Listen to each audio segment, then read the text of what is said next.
Have you thought this through? No way will that work. Are you sure? Is there any money in that? You'll never make any money doing that. How are you going to pay the mortgage?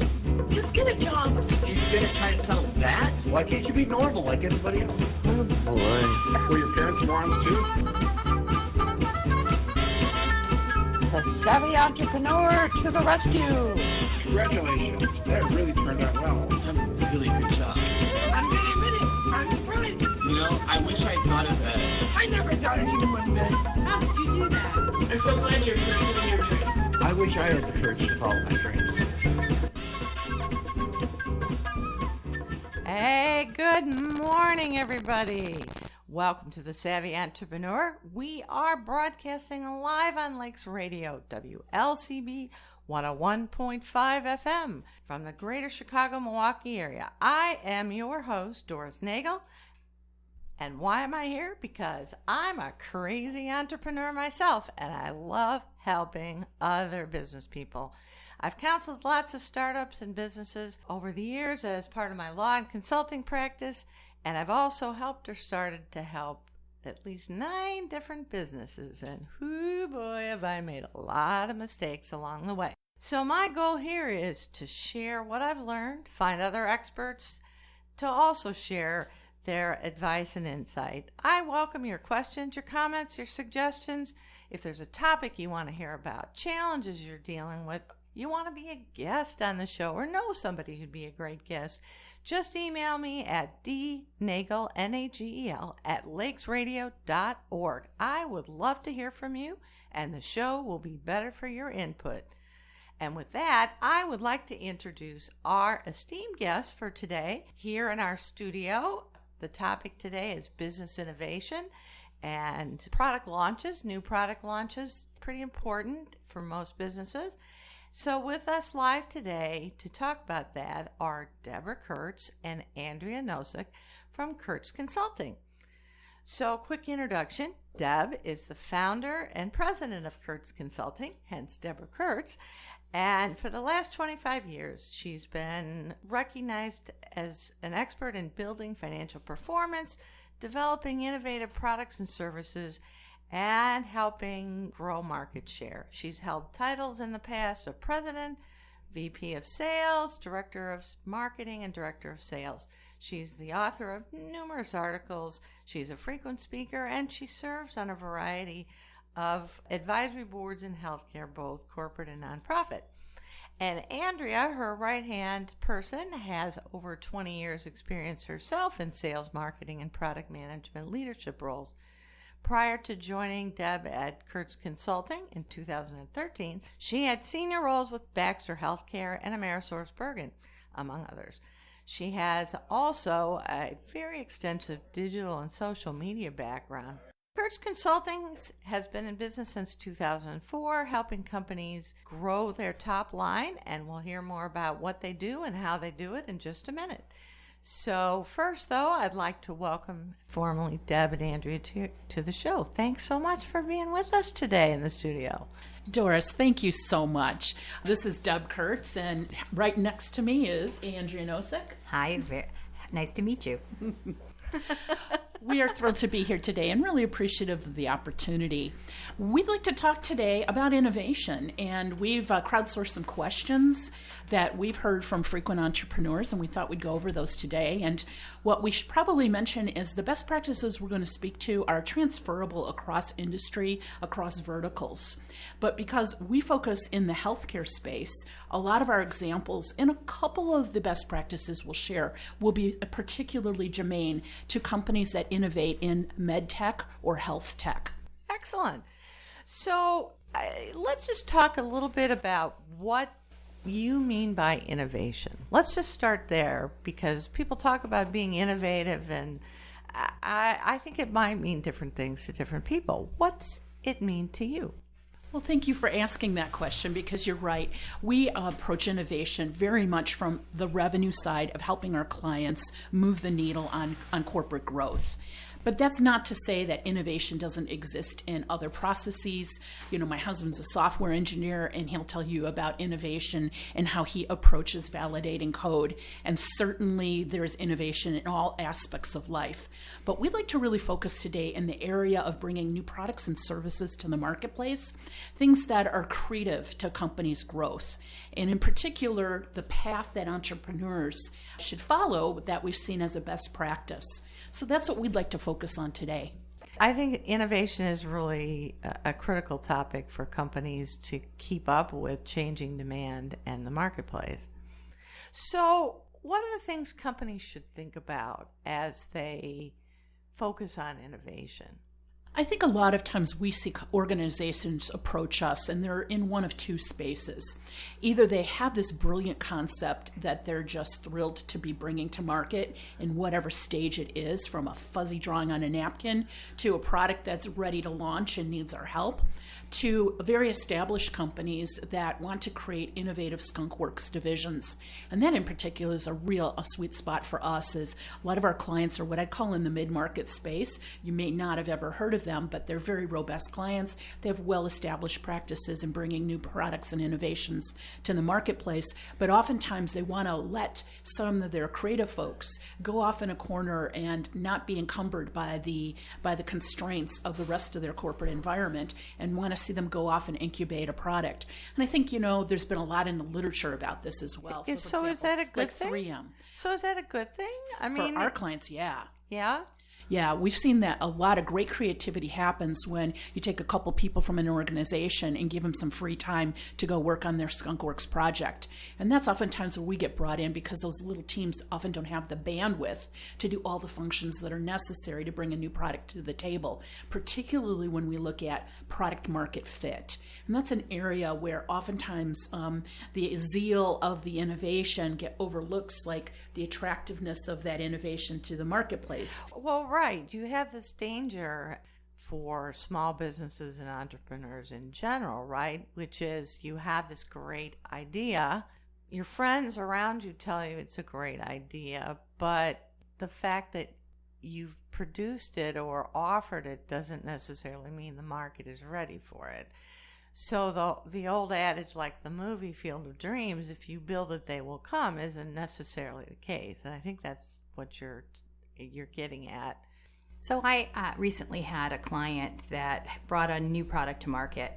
It was really an innovation over the existing product. It happened to be an OR product, and it operating room, for right? you, for those of you not in healthcare. And it was really beautifully engineered. They brought us into the project to do an inside sales project for them, because they thought, wow, we've built this great product. Everybody's going to want it. Right. And we specifically targeted surgeons that were doing a specific type of surgery. And everybody thought, well, this is just going to be great. Well, 6 months later, they hadn't sold any. And So had they done any market research at all? Formal market research? I think they were missing some voice of customer. Yeah. It's not sufficient just to build a better mousetrap. There has to be a need. There has to be, people have to see it as having value. And, you really, as an entrepreneur, I think the point I really wanted to make was you have to be ready to pivot. You have to be ready to change your direction, change your strategy based on how the market's responding to you. Entrepreneurs always are in love with their product. They're in love with their idea. Absolutely. But sometimes that idea needs to be tweaked. Yeah.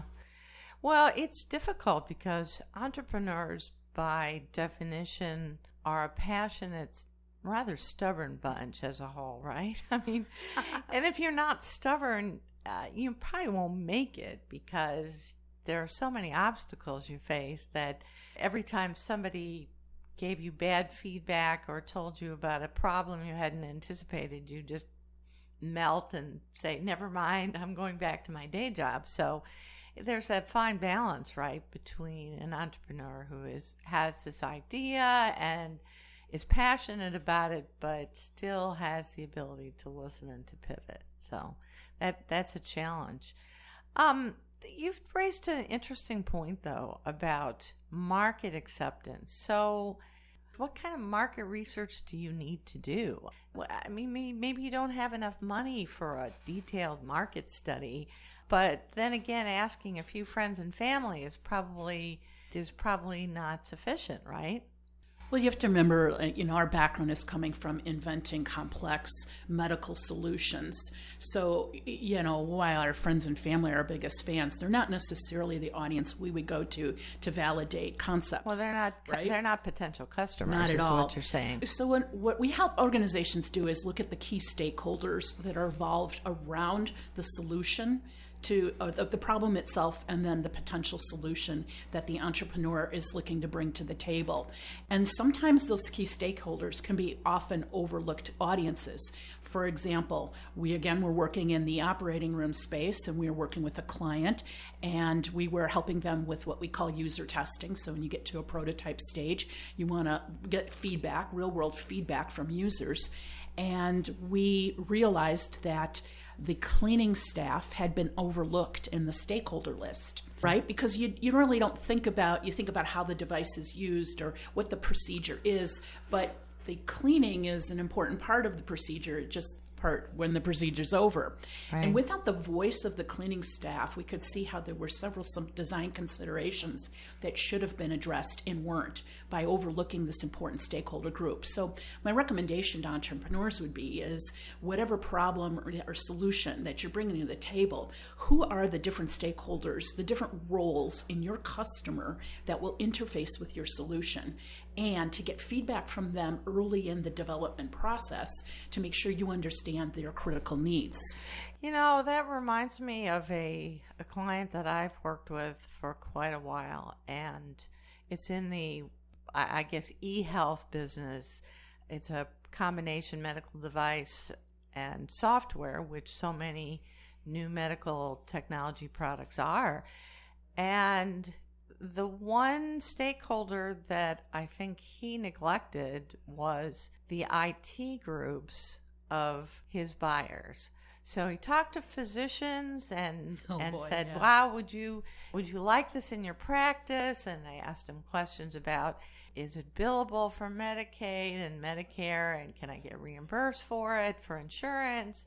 So that, they addressed all those questions, but they neglected to talk to any IT departments. And wow. So when they went to try to sell it to larger hospital group, in today's world, IT is pretty important in almost every aspect of healthcare, even if it's just privacy, patient records, that sort of thing.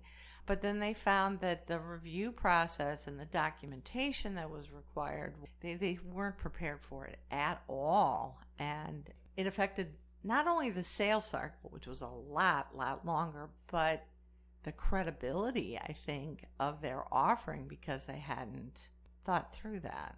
You make an excellent point. I do a lot of work in healthcare IT, and you cannot underestimate the impact of the IT staff, especially in a hospital environment.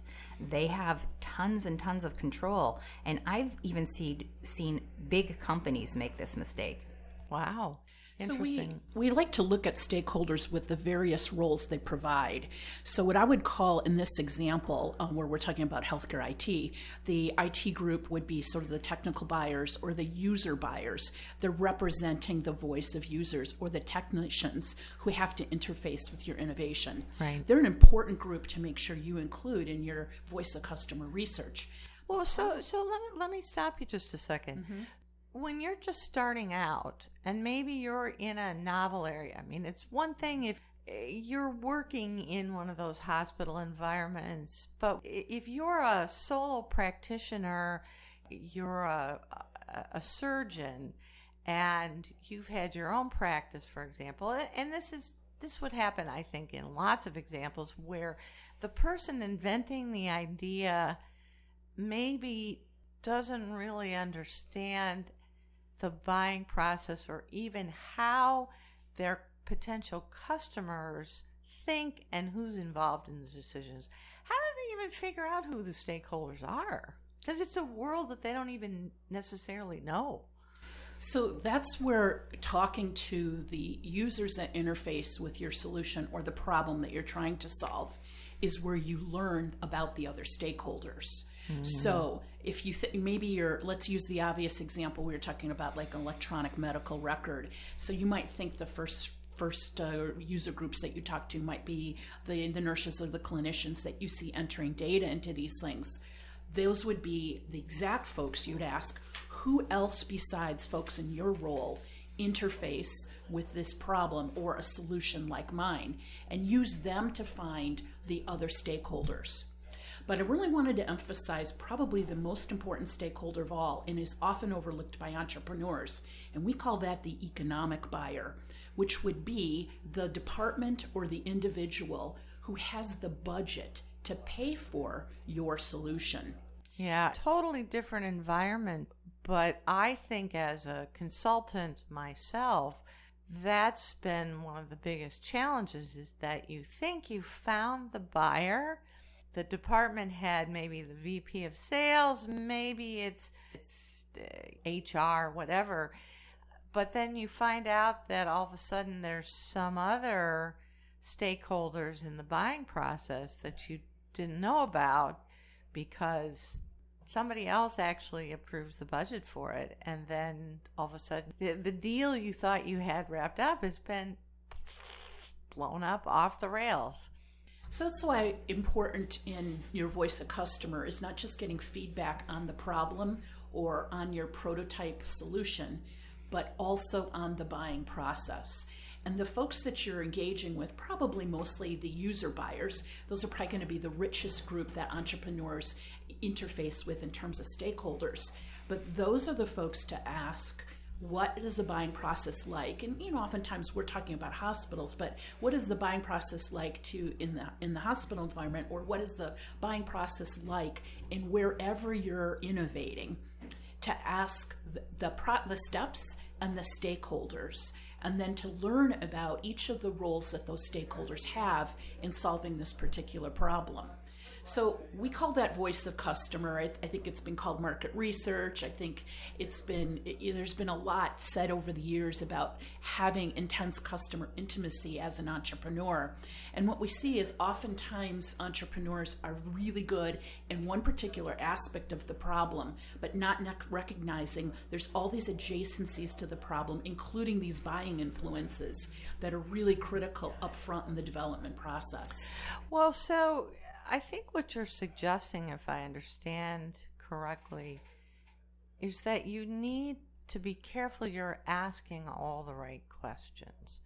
And perhaps that's something that external help, like your company, like others, can really assist with. Because, again, I'm thinking of this client that I referred to, and I know he asked different physician buyers, but he was probably asking more like, how many times would you see using this? Do you see value in it? Do you see how it would help your patients?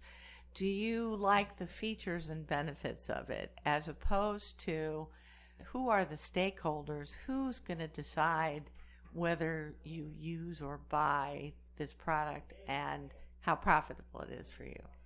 I absolutely agree with what you're saying. I think that when you have a single entrepreneur who's really trying to do it all themselves, that there's a lot of risk.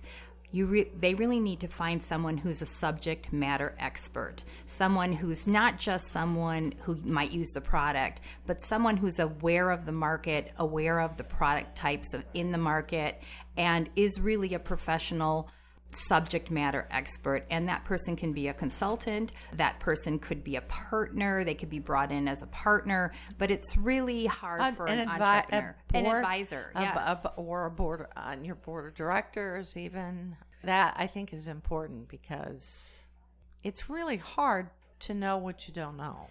Absolutely. But I think Deb's point, bringing in people who have other skills, is a really critical one. We've talked about market research. We've talked about making sure that you've included the true voice of the customer and the stakeholders. So you have an idea a new idea for maybe a new product, or maybe it's a enhancement of an existing product, and you're not sure where you're going to find all the resources you need to do that. What are some of the strategies you might follow to be able to find some of those things that will help you accelerate the process of developing your new idea? Well, for individual entrepreneurs, there are a variety of resources for small businesses in the community. For example, here in Lake County, there's a variety of small business resources. Because we're speaking to products in the medical technology space, we'd like to give a shout out to the many accelerators that have popped up in Chicagoland in recent years. And accelerators are not a unique concept. They're all over in all the major cities, but they really help incubate inventors with new ideas and surround them by volunteers, experts who are willing to help them shepherd their idea to the marketplace. So let's talk about accelerators just a bit and what they do, and also how you find the right one in an increasingly growing and noisy space. Well, I really think it depends on what product market you're in. For instance, we have in Chicago, we have Matter. Have you heard of Matter? Yeah. It is down in the Merchandise Mart, and that's really focused on healthcare products. It's a lot of healthcare IT. Right here in Lake County, we have a new incubator at Rosalind Franklin University. And I think they actually have 3 members right now that just started. This just started. 3 startups. Yeah. So Wow. You need to go to the type of accelerator that focuses on the type of product you want to have. There's another group in Chicago called M-Hub, and it's all around manufacturing. There's another accelerator, and I don't know the name of it, but for food. Yeah. So you need to find the accelerator that's near you that has the type of products that you have, because that's where your experts will be. That's where your mentors will be, and you can get help. So would you recommend you just call them, or you visit their different websites, or network, or some combination of all of the above, just to All find of the right? above. But business at the end of the day is about people, and making a decision to join an accelerator would probably be one you should make with at least some face-to-face contact with that organization. And so what kind of support services do accelerators typically offer companies that are trying to innovate and develop new products? So we see accelerators offer everything from product development to regulatory to legal to sales and marketing support. And some accelerators and incubators, the terms are sometimes used interchangeably, but in some people's minds they are all different because there's different payment models involved, including some of these organizations take equity in the entrepreneur's growing business, and others are more fee-for-service oriented. Gotcha. So there's different financial approaches as well, and it's the one that's right for the entrepreneur. So what are some of the best practices for innovation? I think we can all probably come up with examples that have been in the news, different versions of Coke that weren't really very successful. I mean, where companies probably, for whatever reason, didn't quite do their homework. So what are some of the best practices for innovating a new product or service? When we get a chance to get in early, when the product requirements are first being formulated on the back of the napkin or in the inventor's mind, we like to introduce the concept of agile product development. It's been called many things, or maybe looking to develop a minimum viable product as the first foray into a new market. I'm assuming, of course, the entrepreneur isn't already having products in this space, but it's the first time putting the toe into this particular big water. And what we like to see about this approach is by doing the minimum requirements that the market will find acceptable, and sort of what I'd call evolving into that marketplace as opposed to doing a big bang. It allows you to use your resources sparingly up front, get market feedback, go back and innovate and add additional features or functionality, and continuously improving the product until it's ready for a full market launch. This way, if you've made a critical error, you find out early before you've spent all your money and before you've blown it all on a big marketing splash on something that's not quite right. Or salespeople, in the case of another past client, who hired salespeople to go out and sell a product only to find that the way it was being pitched in the market to which they were pitching was not the right way to go. Ran out of cash pretty darn quickly doing that. The product that I mentioned earlier that really wasn't taking off in the market, the good thing that this company did was that they did a contracted inside sales group and formed distribution relationships with existing distributors, and they didn't invest anything in their own sales force. Yeah. So when it was time for them to pivot, they didn't have this huge expense and all these salespeople to lay off. So that was actually a really good thing. Yeah, well, in this case, they were contract salespeople, but still, it basically ate through all the cash, and because they didn't have a clear marketing strategy and they were salespeople trying to sell something to call points that really weren't the right places to sell it to. So clearly, either of those approaches, either a minimum viable product or helping with finding other resources to make sure you've got it, is probably the way to go. All right, so I am going to have you hold that thought for a second. This is Doris Nagel with The Savvy Entrepreneur. We are here with Deb Kurtz and Andrea Nosek from Kurtz Consulting, who have kindly joined us in the studio. But we need to take a quick station break for a station identification and a word from a few of our sponsors. All right, this is Doris Nagel with The Savvy Entrepreneur, and we are back with our guests live in the studio, Deb Kurtz and Andrea Nosek from Kurtz Consulting, talking about business innovation. Deb, I know one of the topics that you're really passionate about in talking to you in the past is some of the human factors. Talk a little bit about the human factors that come into play when you're dealing with innovation and new product launch. Well, let's first of all define what it is. And human factors means a lot of things to different people. You might call it industrial engineering. You might call it usability.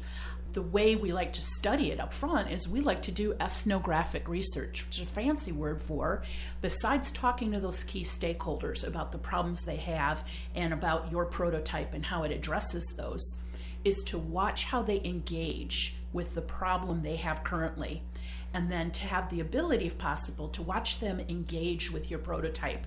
So this is beyond the interviewing and the discussions you have with them, but what you see is sometimes very different than what people tell you. For example, we got a great story of innovation here. We had a client who was doing a kit, a term for a bunch of products inside a plastic bag that are used in a hospital setting. And what we had found is because the kit contained everything the clinician needed, we thought it was a helpful solution. Clinicians are used to this. This is a standard in hospitals. But what we learned is in a complex process involving multiple steps, having a whole bag full of goodies, somebody said it was sort of like dumping out your child's trick-or-treat bag when they come back and there's scads of candy everywhere and you're trying to find the Tootsie Roll, right? So the clinician had suggested to us it felt like Halloween and the Tootsie Roll hunt. And it gave us an important idea, though, about innovating around packaging. Is if we could help bring structure to the different elements of a kit that a clinician needed at the process in the steps that they do when working with the patient, that could make their lives simpler. What this led to was a kit within a kit design in the packaging. Yeah. It led to, believe it or not, a patent for our client and huge market acceptance because we were giving innovation that made life simpler for the people who engaged with this product. Not to mention applicability way, way beyond just the specific kit that your client originally was thinking about, almost to the point where the business isn't about the kit, the business is about the novel packaging and presentation of the order in which you get the items out of a kit, which, by the way, could probably even have applications way beyond medical kits. Very, very interesting.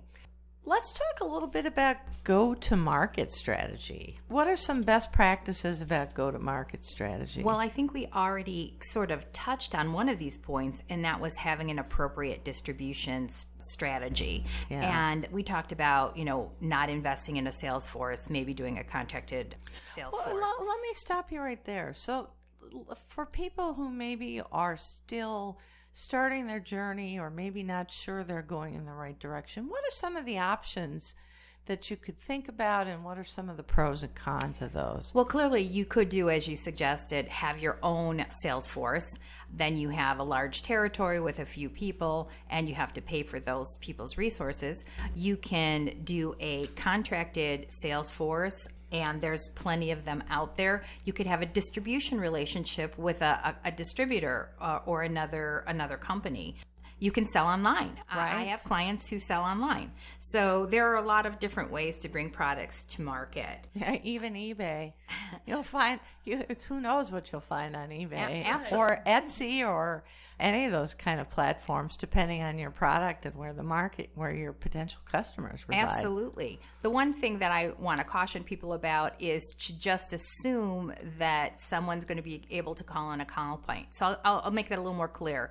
If there's an existing company that already has a product, and since we've been talking about the hospital, let's just talk about the hospital, and your sales force, whatever type of sales force that is comfortable going to the operating room, and now you've got this great new product that's going to be in the emergency department, don't make the assumption that your sales force is going to just pick up and run across the hospital and be successful in a different point of care.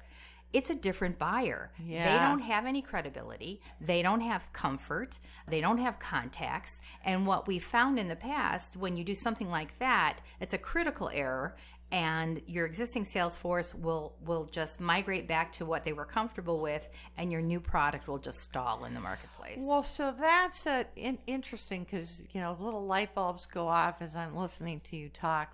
So one of the issues with hiring salespeople, whether they're employees or whether they're contract salespeople, is that they will tell you, no problem, we can do this.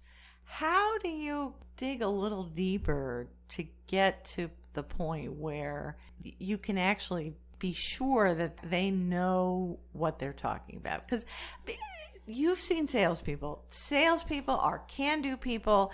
You can ask someone who's a toy salesperson if they could sell an MRI in a hospital, and they'll tell you, absolutely, I can do that. Well, I think sales reps are willing to try to sell anything.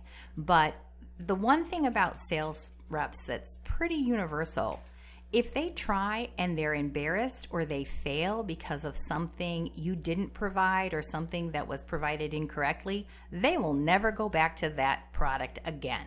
So some of it isn't just the sales reps. It has to do with, did you prepare for them properly? Right. Did you give them the tools that they needed? Were they properly trained? And did you do your homework when you actually made the product? Did you make something that the customer didn't want to use? Right. Did you really do your homework? I will say one thing that's a bit of advice overall. I recommend everybody who's trying to introduce a new product to the market, whether they're a first-time entrepreneur or if they're a huge business, they really need to develop a business case about that product that goes over all aspects of the product in the marketplace. From the customer's perspective. From the customer's right? perspective. Mm-hmm. You can find a business case online. Doesn't matter which one you use, but they address things like marketing, distribution, competition, risks, product features, pricing. All of these things need to be discussed, and they need to be ironed out, and they need to be done well. You can't just focus on the product. You have to focus on the process around the product. So you raise a great point, which is that if you have a new product you're just starting to launch or an enhanced product or service, it's really important to think out all the steps. Maybe it's the old wallpaper adage that my mother used to say, which is cut once, measure twice. Basically stop and really plan your approach and make sure you've thought of all the contingencies. When you're a consultant, unfortunately, all too often, people don't come to you at the beginning. They think they know how to do it. They come to you when things have gone off the rails. So how do you sort out how best to get on track? Because Oftentimes, things go off the rails for a variety of reasons. Maybe you hired the wrong salesperson that didn't have the right expertise. Maybe you hadn't designed the product so that it had great customer acceptance and was solving a problem or a pain point for them. How do you sort through all those threads and help get a product back on track again?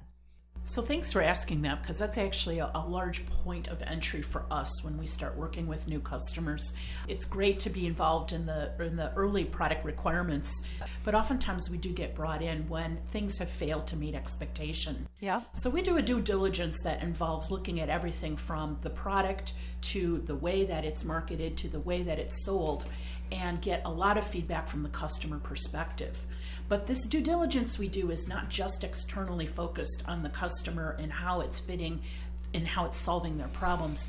There's an internal due diligence as well. Sometimes we find that the sales force never really believed in the product for a variety of reasons, or they weren't compensated right in terms of the time it would take to actually bring this new product to market.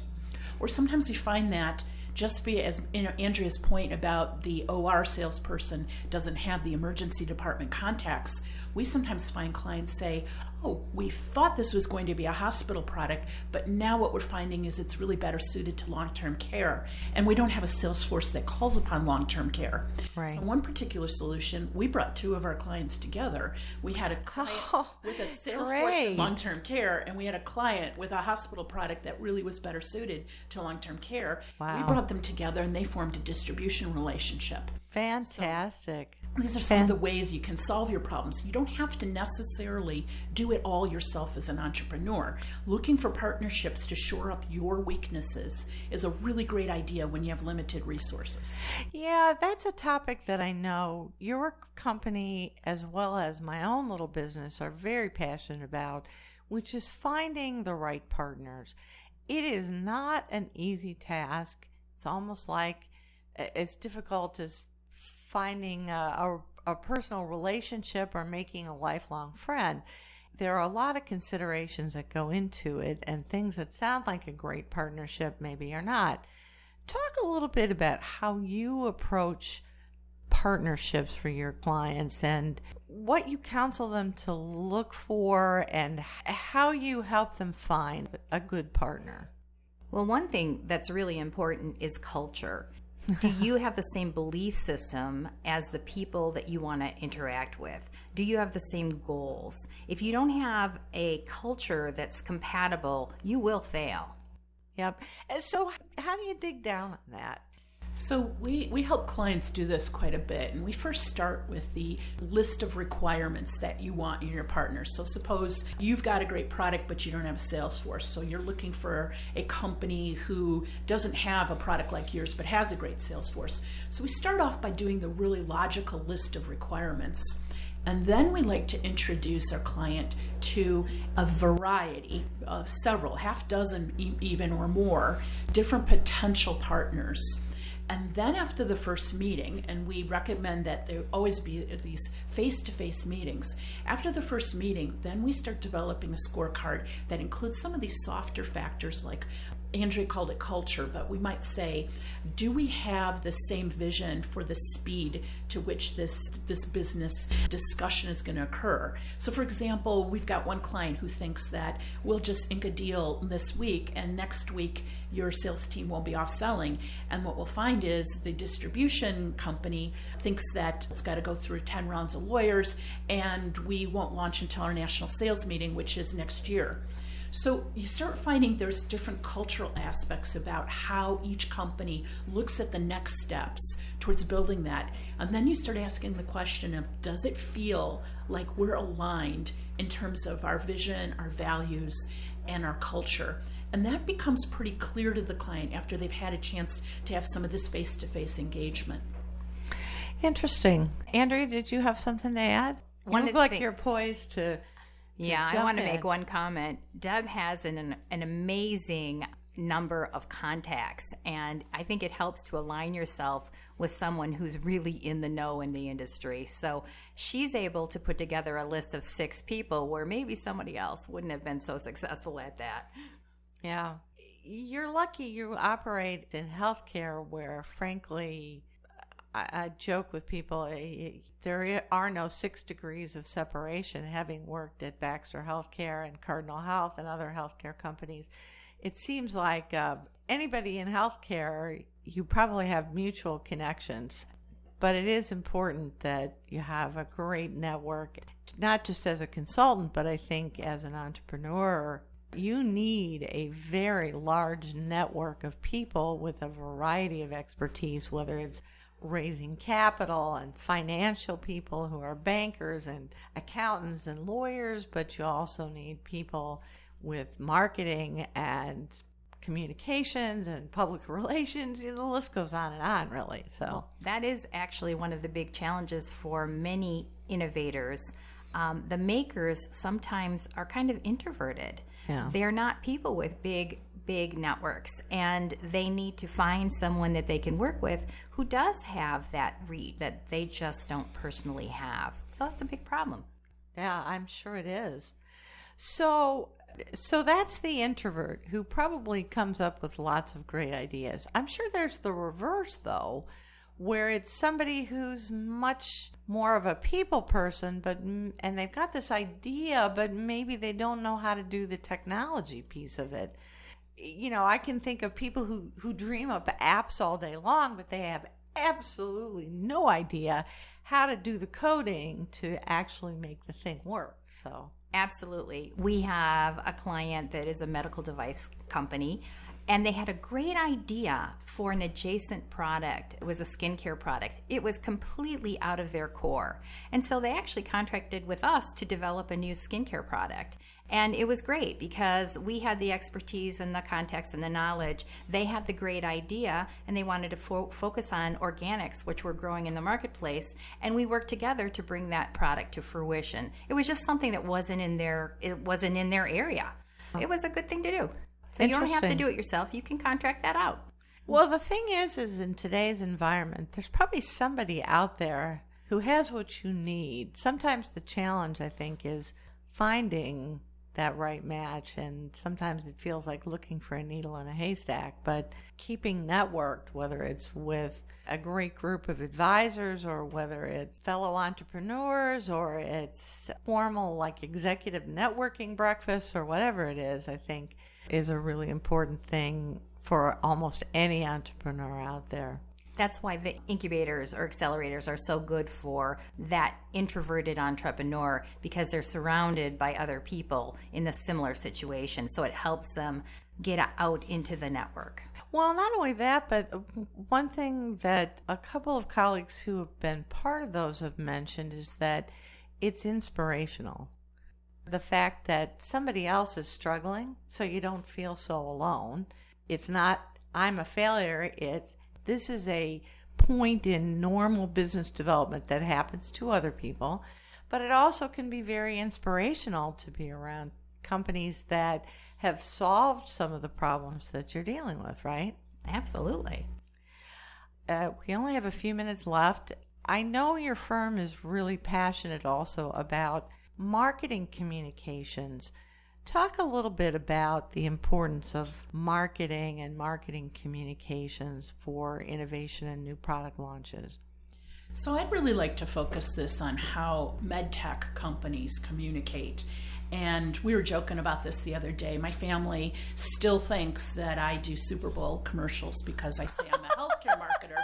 And I said, no, actually, I've never I thought you did too. No, I'm just a Super kidding. Bowl commercial, because the tool that we use in healthcare to promote our products is a clinical study. So what a Super Bowl commercial is to a consumer packaged goods company, a clinical study that shows the efficacy and safety of your product is the equivalent marketing communication for a med tech company. So we focus a lot in helping our clients get to the point where they can do clinical studies with principal investigators. And this means the clinicians who are the experts, the doctors in this space, who are bringing life-saving cures to patients, when they use the product or the solution that has been innovated by the entrepreneur and get a great patient outcome, and do this many times over and publish it in a peer-reviewed medical journal. That's the goal. So here's a question I have. So How do I know if I need clinical marketing or not, as opposed to just nice glossy brochures and how-to videos and things like that? When do I need clinical marketing? Well, as part of your voice of customer and learning about how your products are bought and sold, it's going to become evident to you that the people who are making decisions to bring in a solution such as yours need to see evidence. And medical is an evidence-driven field. So you generally hear that you need to provide evidence. So that evidence can look in different ways. The evidence might be the glossy brochure, or increasingly, as we see in healthcare, the evidence is to show that there is a health outcome and an economic benefit to the product or solution that you've innovated. Well, and also that there's acceptance already. I know in the healthcare space, people talk about finding key opinion leaders, and I'm assuming that's a part of what you're talking about. Most definitely. We have a client right now that could really benefit from a clinical study. So they engaged with us to find a right key opinion leader. So a leading physician who's published in the field, who's written clinical guidelines that are accepted by the other physicians in the field, which are the best practices that how care is delivered. So when you help your client find a key opinion leader like that, and you get the key opinion leader interested in the solution enough to study it, that is the home run for us in medical technology marketing. Well, and not only study it, but to be a visible advocate. Be willing to stand up, either publish a paper or speak at a conference and say, this product really works. It's good for patients because of X, Y, and Z. It's good for your practice. And I think that, I don't want to call it Me Too syndrome, but I think there is a certain amount in not just healthcare, but in a lot of fields where some of the retail products, consumer-facing products, have movie stars and sports figures, and the whole idea is to convey, I use this product, you should want to use it too, and it works. Certainly there's a gravitas when a heavy hitter, a luminary in any field, publishes great outcomes that have to do with your product. No doubt, as humans, we are all influenced by that. But I'll also remind you that, the evidence-driven approach in healthcare was relying upon the ability to prove that your solution is a better mousetrap. And it's hard to put a price on that proof. It's very difficult to pull this off as entrepreneurs because, there's limited funding for medical studies. The National Institute of Health does a great job in writing grants, but it's not necessarily going to get a grant to study your product. But to find clinicians who have populations of patients and interest in your area of solution and potentially the ability to execute a clinical study, these are the things we help our clients find and help them execute.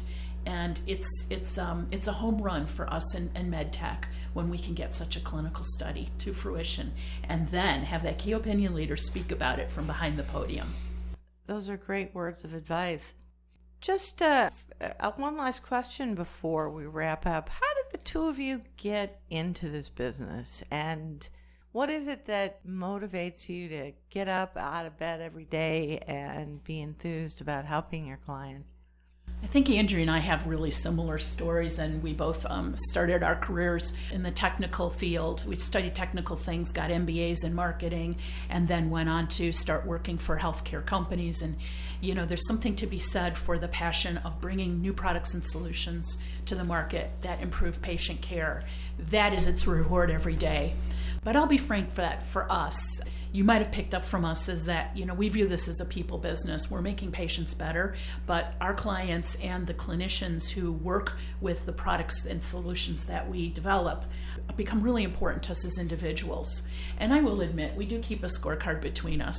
We like to see that in situations where we help clients, that we see our clients shining in their own organization.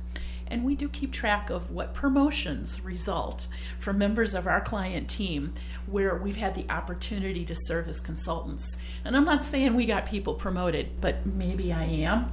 We're creating an environment where their natural skills, a light is shown on their skills, and they have an opportunity to excel. That's what keeps me going. How about you, Andrea? Well, I met Deb through the Healthcare Business Women's Association, and I admired her greatly. So she'd been in the business of consulting for a long time, and I had been working for, a big healthcare company. And we would go to networking events and we would be there together. And one of the things I noticed was that there were three kinds of people in the room. There were people who had jobs who were miserable because they were being asked to do so much more post 2008 and all of the financial drama. There were people in the room that didn't have jobs who were in job search and they were miserable because they didn't have jobs. And then there was this third group of people that were just having a great time. And those were the consultants. And I'm like, I want to do that. And I admire Deb so much, I want to do it with her. Excellent. Well, if folks want to learn more about Kurtz Consulting, what's the best way to reach you? Well, we're people, so we love it if you pick up the phone and give us a call. So 224-715-1538. Or, of course, you can visit us at our website at deborahkurtz.com or look us up on LinkedIn, Deborah Kurtz and Andrea Nosek. Fantastic. Thank you both again to Deb and to Andrea for being with us this week. That's our show, and thanks to everybody for listening. You can find helpful information and learn more about my consulting or legal practice at forsythialaw.com or globalocityservices.com, where there's also all sorts of free tools and resources that you might find useful as an entrepreneur. Don't forget to email me with suggested topics, challenges, or questions, or to just shoot the breeze. dnagel@lakesradio.org. I'd love to hear from you. Now, be sure to join us next Saturday when our guest will be Barry Goodman.